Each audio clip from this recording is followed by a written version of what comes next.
All right, hey, what's up, guys? Here we are, hole 7, close house course here. Now, here you can see wind straight in the face again. We are really losing the lottery here.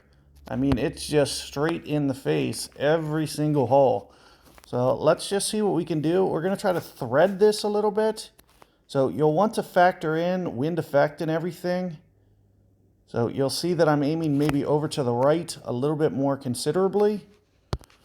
Now, typically I might kind of try to dial this in a little bit more, but not too worried about it here. I imagine, I'm not going to pull my shot, and I'm just trying to keep it kind of as right as possible here.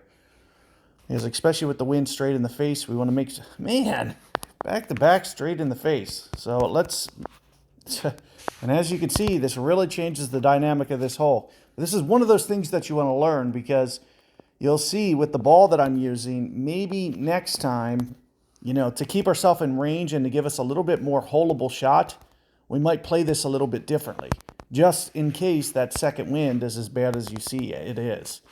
So here you're going to see we're going to switch up to a Hellfire. And again, I just can't believe that we're every single new hole, we are just absolutely on the wrong side of the wind. So here's going to be about a 6-ring adjustment. I'm considering at least a 6-ring adjustment. So what you'll see that I do is I try to change my guide to probably be a little bit through the hole, because it's going to try to collapse down so much. Now, I typically might not run my ball guide this aggressive, but also keep in mind that it's probably going to hit this fringe too.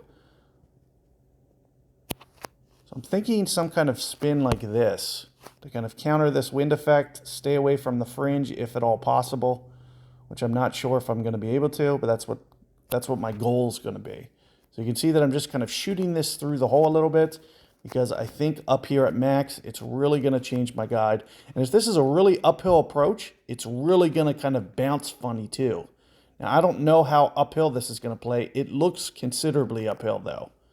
So with that in mind, I would think at least 6 rings here. I'm probably go 6.5. And you can see on my ring adjustments, it's saying right around 5.9. But you got to keep in mind that factors in full backspin. So you'll always have to play overplay. And this will kind of give us an idea of how much uphill this is playing just by watching these bounces. And you can see it really not rolling up that hill at all. And it looks like it's also hooking really to the left. So I do expect this one to play very uphill. And what that means is the bounces are going to probably bounce weird when we play this. So I'll try to factor that in the next time I play this hole. But you can see, even with that ball guide through the hole, we're still well short. So it wasn't even enough. I would have probably needed to go full there. And as a result, you can see we're down this hill. You want to get that up that hill and give yourself a little bit better approach. But that just gives you a nice visual. And as the first time through, you could see just kind of how that hole would have been done much better. So if you do get wind straight in the face, especially back-to-back, much better to use one of your special balls. And especially, wind straight on the face off the tee, it's really going to impact your drive. So that's a good thing to take away from that hole.